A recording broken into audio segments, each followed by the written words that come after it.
Welcome to KC Soccer.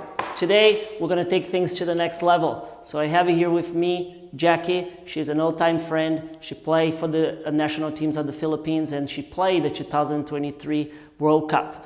So welcome, Jackie. We are very happy to have you. Thanks for having me, Kelvin.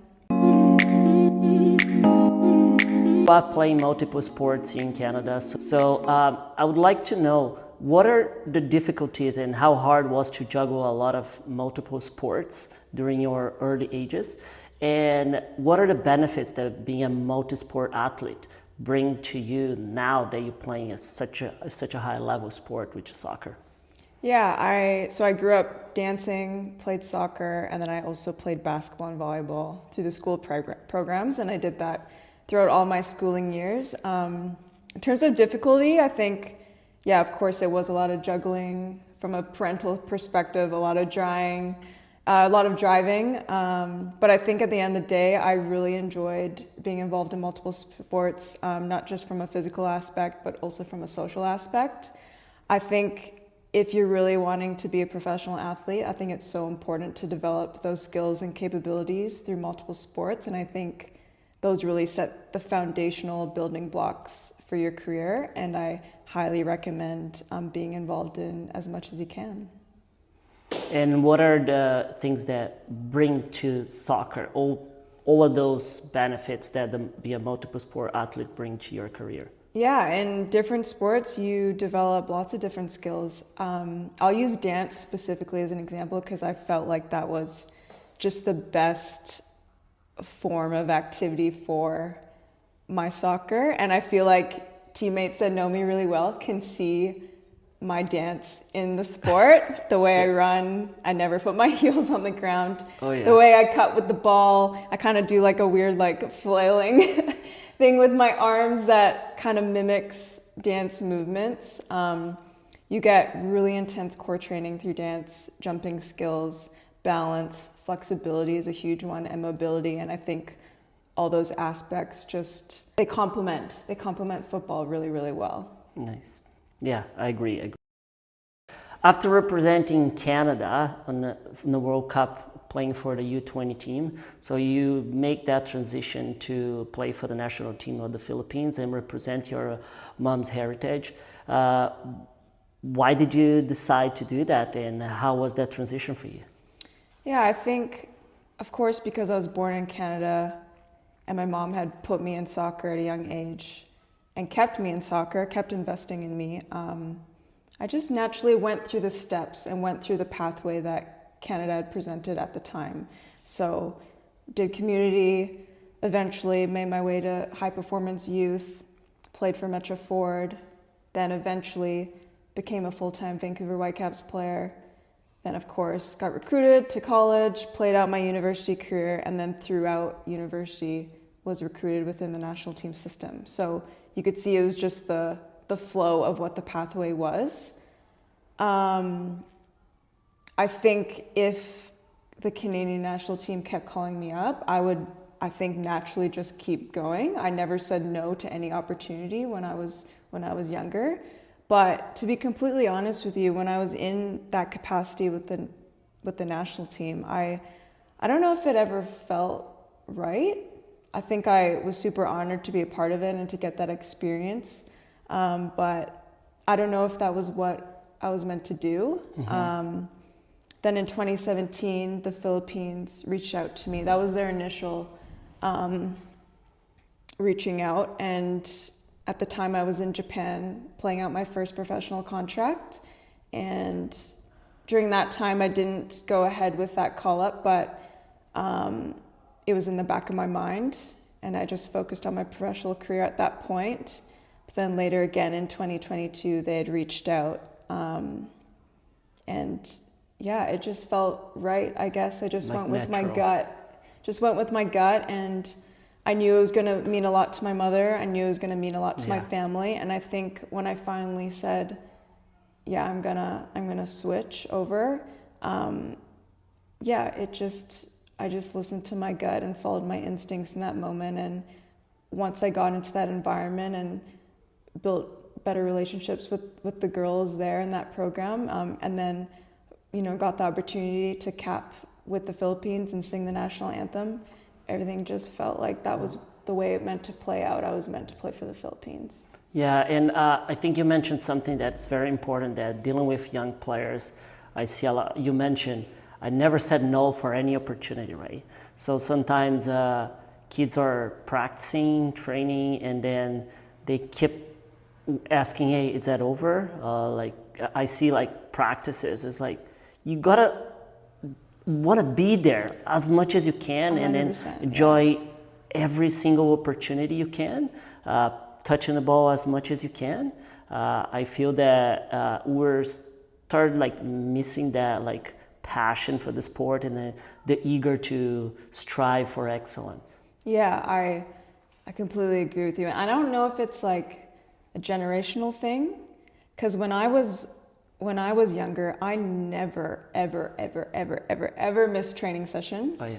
And my parents would never let that happen unless I was so very ill in my bed. That would be the only way. I remember actually one weekend, I played for the BC provincial team when I was younger in the summers, and that was the high performance during the summers between club team seasons. And then at the time, I was also a highly competitive dancer, and I had a big competition in Whistler. But my football tournament was in Surrey. Oof.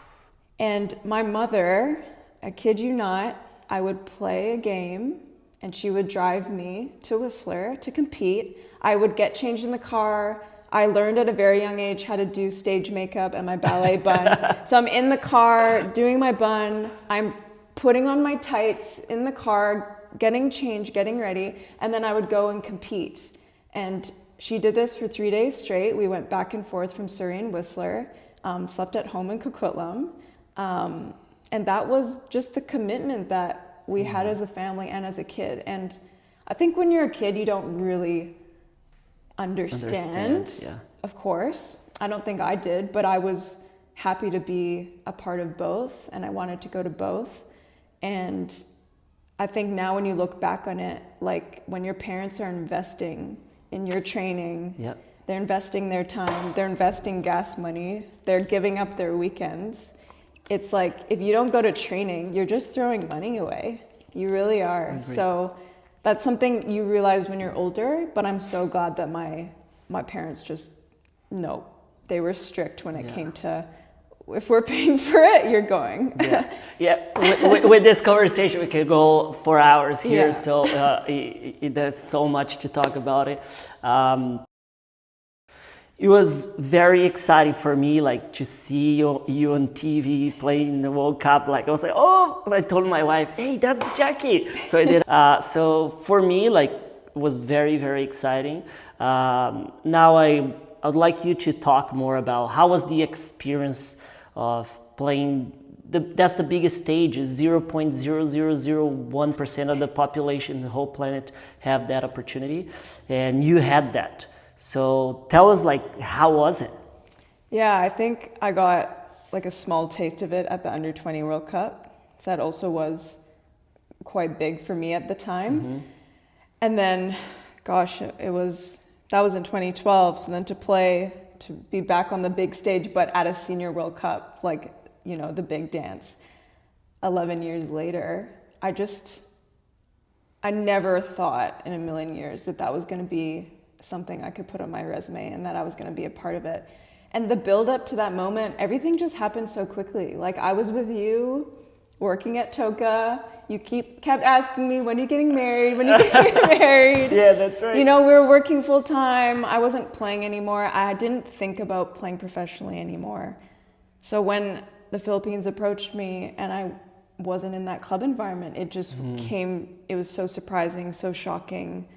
I didn't understand why, but like I said, the opportunity came, and I'm very much a realist. So I think my rational brain was, well, I don't play professionally. I'm not going to be at the level. I was, you know, feeding myself with just facts. Like, this is what it is. This is where I am in my life right now. But then Jordan, my partner, was like, why wouldn't you go? Yeah. Because he knows if he had that opportunity, he would 100% go. And I would 100% be supporting that as well. So yeah, when I got the call up, I did everything I could on my own, and I went. And then it was like, from that point on, I got invited to every camp after that. And then the next thing you know, I had the opportunity to potentially be on the roster to go to a World Cup. Wow. And so, yeah, I was doing everything in my power to make sure I got a roster spot. And then once I got the roster spot, it was pretty surreal. And those moments during the World Cup they're euphoric, really. Especially, it's one thing to qualify and it's one thing to be there. And then, we won a game, which was insane. Yeah. We won a game against a hosting nation, which was just the cherry on top. But I think for me, like, the biggest moment that I felt was when we were on the bus and we were driving into the stadium, into that underground part to get to our changing room for the first time ever. The butterflies. I actually, I remember, usually I like to listen to pump up music, but when I find that I'm feeling a little bit anxious about the game and I need to like bring myself down and balance my emotions out,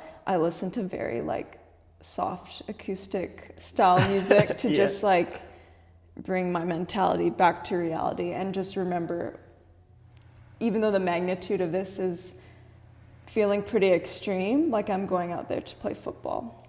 And it's something that I've been training for my whole life. So, yeah. Yeah, and so a couple weeks ago, I sent like a question on my Instagram and said, hey, because I saw that a lot of kids feel very anxious before games. And then I asked them, hey, who feel anxious or like nervous before playing a game? Like 90% of them said yes. And this means like you care about something, right? It's like if you don't care about it, you won't feel anything. That's what I'm trying to explain to them, because work with the youth now, for me, I see that 90% of my job is working their mentality and like toughness and understanding that it's okay to feel that pressure. But also that means you care about it, right? So yeah, absolutely. In the stage of the World Cup, I think the butterflies are even bigger. And I've been playing for how many years now, and I've played X amount of games. I have so many games under my belt, much more than these youth players you're working with, and I still, to this day, I get nervous, I get anxious, I get excited. It's just as you get older, you just get better at managing those emotions and using those emotions on the pitch. So, yeah. So at Casey Soccer, we focus a lot in developing those youth players. So what advice would you give to them who want to become a better soccer player or becoming a professional soccer player? What advice would you give to them? Well, I think it ties back to what we touched on earlier about if you're wanting to do this, then do it. Mm-hmm. So commit to it fully and invest in it. And when you're younger, it is different. Your lifestyle is different. You have school, you're juggling a lot of things. You maybe have different sports, and that's totally fine. But when you go to training, be at training, commit to that hour, an hour and a half, listen to your coach, and give it your all. I felt like that was something that I was actually really good at as a kid, regardless of whether or not I understood why I was there. Anytime I was at training, I really did try my best. I always did. And I always hated when I left training and I felt like as a group, people weren't trying. It really pissed me off. Of course. And even as a young child, like I'd go home and I'd be annoyed because I felt like I just wasted my time. Oh, yeah. And I hate that feeling. That's what I feel. I don't know if you it's want to like, perform. If it's like just instilled in me that I can't just have fun. Like I only have fun if we're winning and we're competing and we're doing it at a standard. So I think that's just a little bit of my aggressive nature when it comes to sport. So not every person is going to have that in them, of course, but I think if you know deep down that this is something you want to do, then you really do have to have an inner will to do it. You touch a point that I usually see after games or practice, like they lose the game and leave laughing and having fun. I was like, what's going on here? Like, you just lost. like how hard you have to work to get to that point where you're winning and you're performing well. Because I get it, you're not gonna win every single game, but did you as yourself perform at that game at your best? I think that mentality, that's what we have to build in the new generation that's coming, to understand that like I need to perform as better as I can and feel angry when we lose a game, because then you're gonna try to work harder to win next time. Yeah, right? absolutely. It to this day, I'm actually embarrassed to say how much a loss can really affect me. Like I won't get over it for days, weeks. Like I need to play another game, then I need to win that game to kind of reduce those emotions from the previous game's loss, honestly. So yeah, but that's something I think is natural for some people and it isn't for others. Yeah. So we touched on mental toughness a little bit throughout our conversation here. So I remember that you passed through a lot of setbacks in your life, like injuries, and 2020 when we met, you were about retiring. So what made you to keep going and pushing forward and get where you are right now, playing for the national team of the Philippines? Gosh, I don't know, to be honest. I actually had this conversation with the CEO of my new club a couple weeks ago. And we talked about how, yeah, during that period, so it was 2 whole years of not being on pitch, not touching a ball at all. But every day in some capacity, I was either lifting, conditioning, and I was still training as if I was an athlete. And I generally don't know why, but something in me was just telling me that I needed to do it and I wanted to do it. And it made sense in the end, because I felt like something deep down was telling me that I still had a lot more left to give to the game. And then it happened. Eventually I went back into the professional environment and was with the Philippines again. So it was all worth it in the end. But I can't give you a clear answer on why I was doing that. It was just, again, something in my gut was just telling me to keep going, and so I did.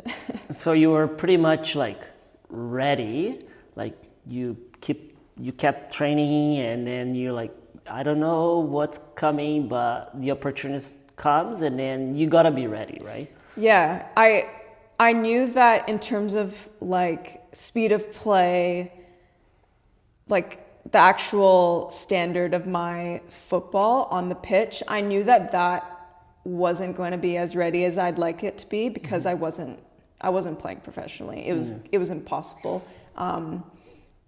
So that was the only thing that I knew would maybe be tough for me if I were to get back into the environment. But I knew that I had all the control to control my conditioning.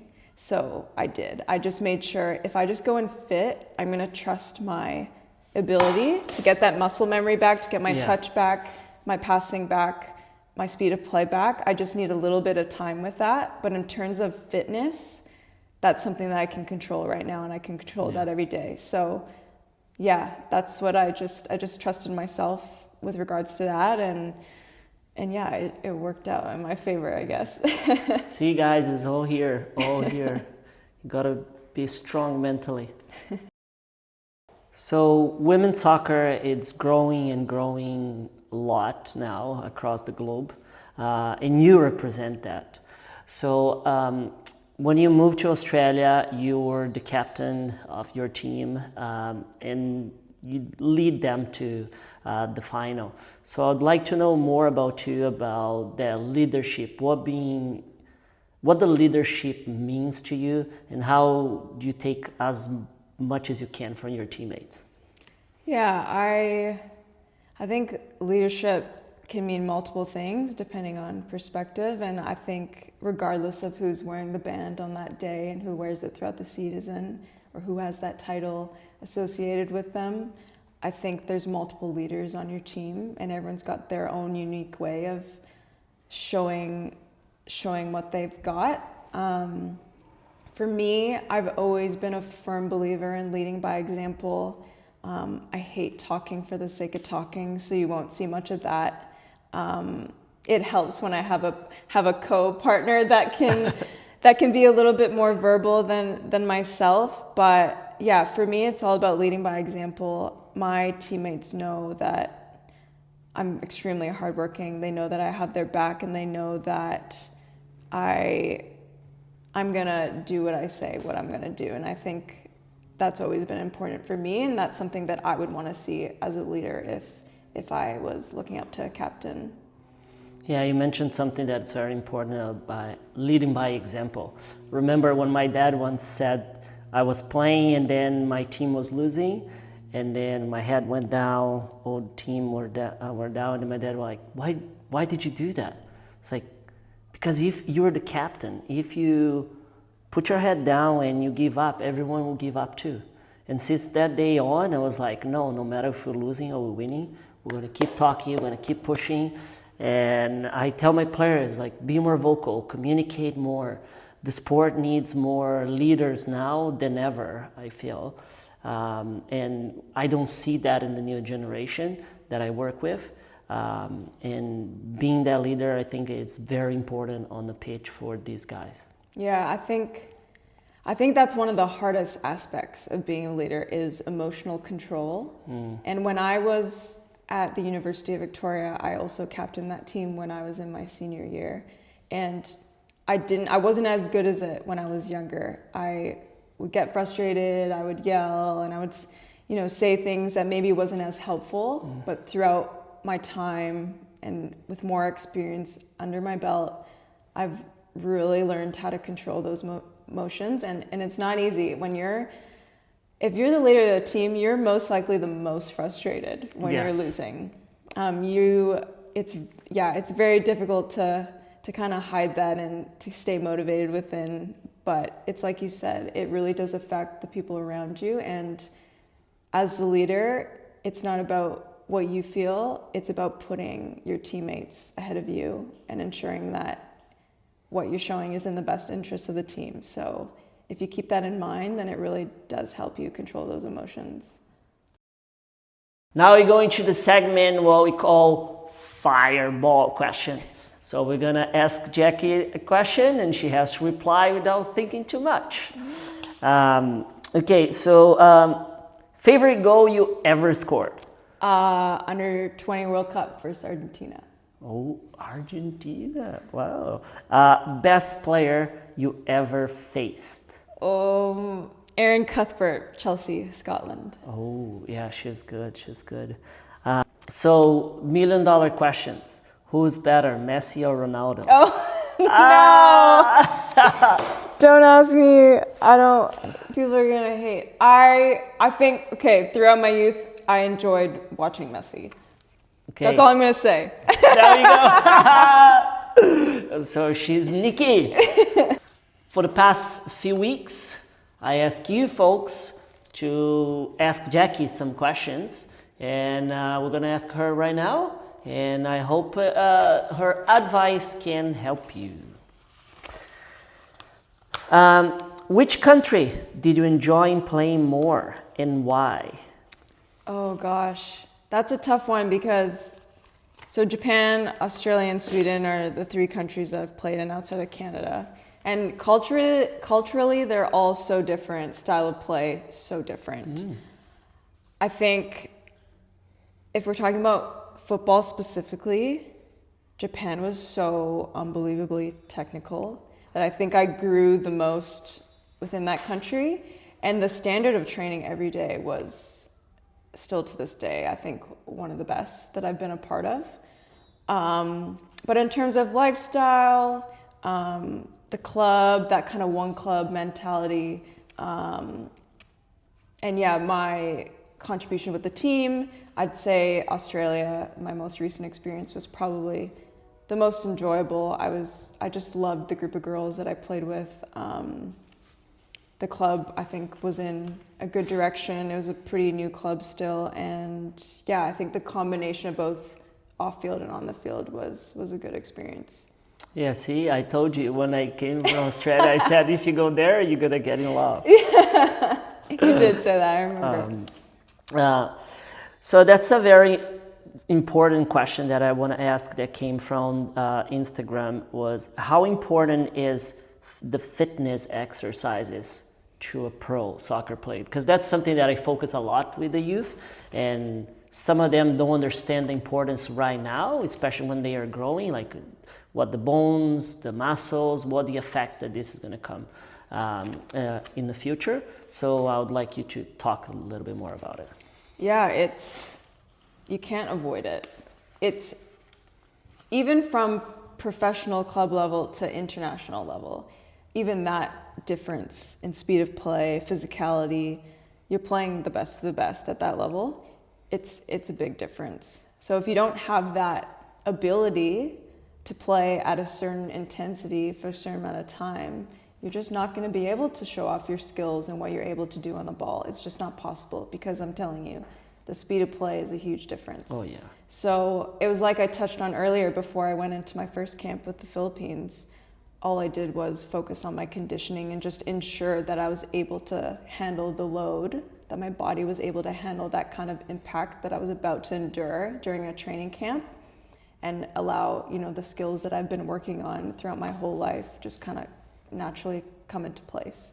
I remember our conversation on Instagram after one of your games in the World Cup. You're like, oh my God, my body feels destroyed.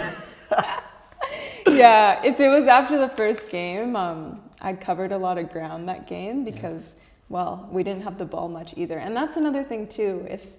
If your team's not doing very well in possession on that day in the game, you're going to be running even more. Yeah. And defensive discipline is super important once you get to the professional level. So you can't hide. You just can't hide at that level. And it's cold cut. If you're not fit enough, you're probably going home. You're not going to make the team. So that's all it is. Yeah, I agree. So that's another question that came from one of our U9 players. Very committed kid. How hard did you train to become a professional soccer player? Yeah, I mean, I think like I said earlier, you don't realize it as a youth, but everything you're doing now is going to affect the next day, and it's going to affect the next week, it's going to affect the next month. So all the time that you sacrifice and commit on any given day is going to add up to something later on in the future. So I've been training my whole life, and it's the only thing I feel like I know how to do, to be honest. It doesn't only shape what you're going to be able to do physically, but it shapes you as a person. It's completely built up my identity. I bring those hardworking qualities, that determination, that commitment to everything I do. Like when I worked at Toka with you, for example, I think people maybe had seen those qualities in me as a manager. That like resilience and that drive is, doesn't only shape you as an athlete, but shapes you as a person.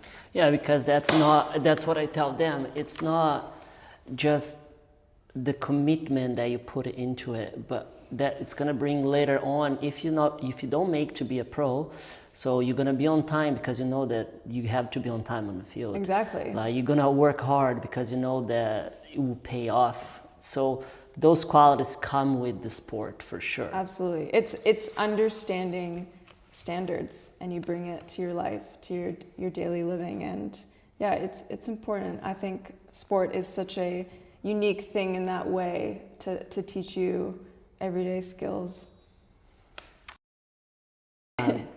Well, Jackie, thanks for joining us. It was a pleasure to see you again, to have this chat. I hope the fans enjoy it, and thank you again. It was a pleasure to have you. Thank you so much for having me.